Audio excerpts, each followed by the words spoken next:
What's up, y'all? I'm Jayhawk, and this is our Deadly Class review. So today we're talking about Deadly Class Episode 3. But before I start that, the theme song that we opened up with is my band, The Lion of Wall Street, whose page you're actually on. So go and check out some other videos. Check us out on Spotify, iTunes, and I'm going to leave a link to our Spotify in the description. So please make sure to go and check that out. Once again, we are The Lion of Wall Street. But let's get into Deadly Class Episode 3. So the episodes really start taking a theme at this point, in my opinion. Episode 2 was a party. Like a house party, very high school. Episode 3 is a dance. But even more important than the dance, I think, is actually the hazing that's going on. And it's about the Legacies hazing the rats. And if you don't know what that is quite yet, I did explain that in another video, but I'll make a quick explanation. The Legacies are the family members of various mobs that attend the school. The rats are, first-time students. They don't have any real connection. They're just at the school learning to become basically assassins. So obviously the Legacies think they are much better than the rats. So let's move away from that, though. I do think, like I said, that they're starting to take a theme at this point. And when I was watching the episodes by this point, I wasn't sure if that was going to continue, so we'll see where that goes. Let's see. I'd like to start by saying that I think the episode is really great. Because they're utilizing the ensemble cast more, which I think is going to be key to keeping the show as interesting as it possibly could be. I understand that Marcus is the main character and that we have to follow his life.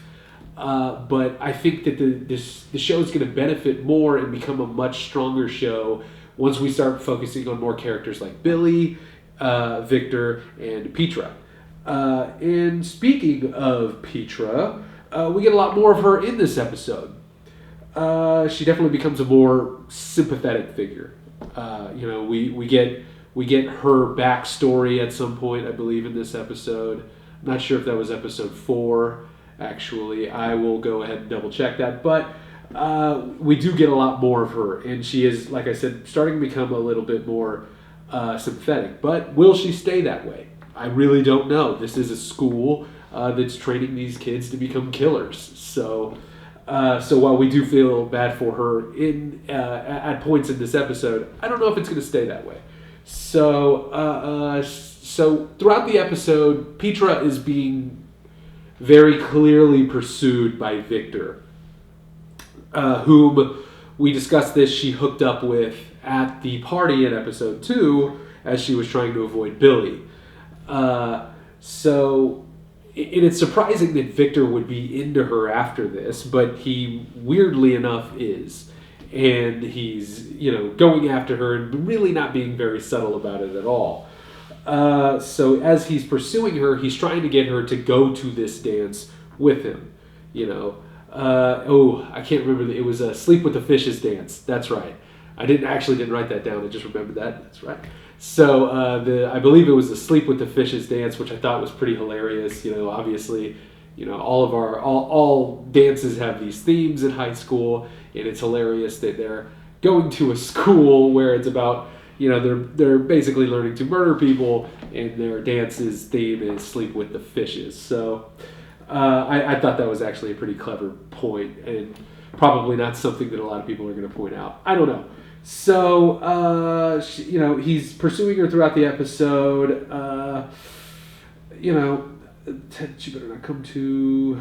and then, that's right. So, as he's pursuing her, and she doesn't want to go to this dance at all, Brandy approaches her, and I'm not sure if we've discussed Brandy too much in the past reviews, but Brandy is the, head cheerleader, Dixie Mafia, blonde, popular girl, I guess you could say. And she basically tells Petra, if you do show up, you're going to regret it. So, obviously there was, I guess, some sort of reverse psychology used here in that Petra now is like, oh, I'm going, So she agrees to go with Victor basically just solely solely based on the fact that Brandy doesn't want her to go. So she goes, and of course, this doesn't really exactly work out for her. At some point, while they are there, she goes to the restroom, and Brandy has her cornered along with all of her other cheerleader friends, draws a knife, and they draw her in, and Victor walks into the restroom, and Petra clearly is looking for some help from him, and he basically tells her, a rat is always a rat, or I could be paraphrasing here, but rat will always be rat.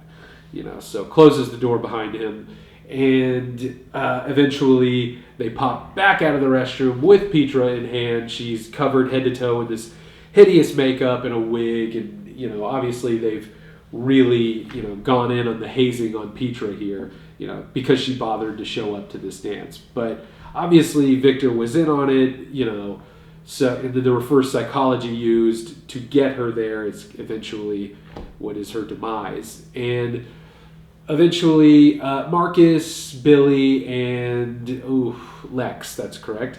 Lex eventually find out about this, and at this point, they're tired of everything. At some point, they were eating lunch, and they find out that during the hazing, their lunch was made to be a rat stew. And Lex and Billy are just find this putrid. They run to the restroom. They're puking repeatedly and repeatedly. It's a very funny scene, and Marcus is just standing there like, oh, this is nothing, So I guess it kind of goes to show how tough Marcus can be. He's basically tells him, this isn't my first rat stew. So clearly he's actually done this on purpose before. He just didn't have a choice. The kid was homeless at some point. So, when they find out about this, Marcus being Marcus, who hates bullies, finds a reason to fight. So they go to the to the dance, and pranks ensue, basically. But let's move on to another portion of the episode. I do want to say that Billy, especially, is coming across as very sweet, very likable. Sort of, he does give Petra a little bit of a hard time after hooking up with Victor, but he was hurt, and I think that Petra's motivation there, it might not so much have been, oh, I just want to ignore Billy because he's freaking me out. It might have been something to the effect of like, hey, this guy clearly has feelings for me, so I'm going to do something drastic to get him away from me. But to some extent, like, could be testing him, like, if you really care for me, if you really want me to some extent, can you put up with this type of thing? Like, are you just going to run away the second things get hard? Now, obviously, it's a horrible way to go about it, and she probably really, in the end, didn't want him to pass this test. But, so moving on, though, like I said, Billy is becoming a lot more likable. He's funny. He's very sweet. It's obvious, and he's becoming, more sympathetic as the show goes on. Let's see. So in a subplot, we have Jurgen, whom is played by the amazing Henry Rollins, who we discussed in another episode of our reviews. He is very, he's obviously fed up working at King's Dominion, and he turns in his resignation to Master Lin. So Lin is visibly upset by this, and it's clear that at some point he cared for Jurgen. At some point they were probably close friends. The episode really kind of tries to establish that to some extent. And you come to find out that the reason he's upset is because basically if you're going to leave this school as one of their professors, the only way to leave is if they kill you, basically. So, Master Lin eventually accepts his resignation and goes to visit some authority figure whom I'm not sure is in the comics or not. Like I said, I have read all of the comics, but obviously, I've only read all of them once, And so I'm not going to remember everything, but I don't remember there being a figure with more power than Master Lin. So this could just be something they're doing for the show. He goes to visit this authority figure. She basically tells him, these are the rules. And I really like his line that basically, I could be paraphrasing here too. He basically said, if a reed doesn't bend, then it breaks. And as convincing as that line is, that basically, if we don't break at least, if we don't bend at least a little bit of these rules, and we're too rigid, then this could break. She still tells him, it's a no-go. It's a no for me, dog. So she's obviously going to have Jurgen killed. So eventually that leads to a point where Jurgen and Master Lin confront one another. Master Lin tells him, like, hey, this is the way the rules are, gives him a drink, I guess as a goodbye, and he can smell there's poison in it. And obviously this is Lin caring enough for the guy to give him a fighting chance. He knew that Jurgen was the teacher for the poison class. He knew that Jurgen was going to find out that this was that this drink was tainted in some way. And so this was basically his warning, like, hey, this is going to happen. We haven't agreed to let you go. You're going to die. So they get into a big fight. It's a great scene. I really enjoyed it. I as much Henry Rollins as I could get. I want more. And them two together was just awesome.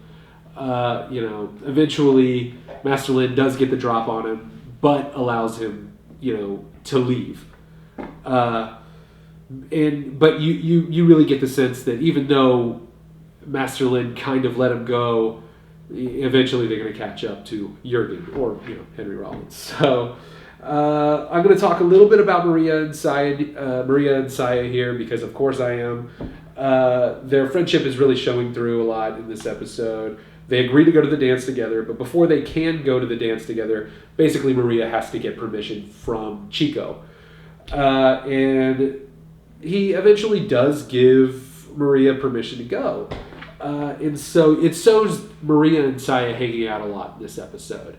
Them just being friends. It's not about Marcus. It's not about anybody else. It's just Maria and Saya. So they go to a liquor store to steal some liquor so they can have some at the dance. And this was one gleaming mistake I saw in the episode that I didn't really care for. I guess you could chalk it up to them being young and having fun and stuff. But when they go to the liquor store, Maria is distracting. And Maria is clearly beautiful and just really great at obviously being a distraction. She's trying to distract the person running the store, this liquor store, so that Saya can steal some liquor and get out.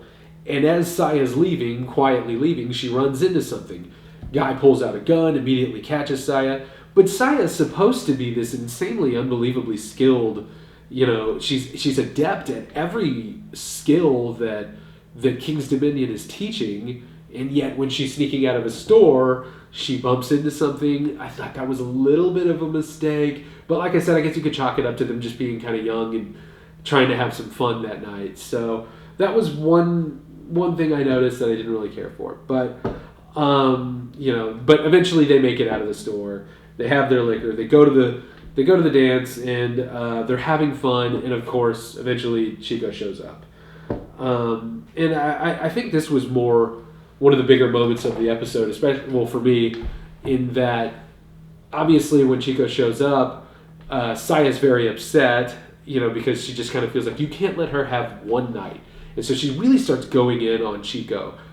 And at some point when they were walking to the liquor store, Maria had told Saya this, this I guess almost line about how she really wanted kids and a house and niños and niñas, and she wanted a normal life. And Saya basically was like, no, to hell with that. I want nothing to do with a normal life.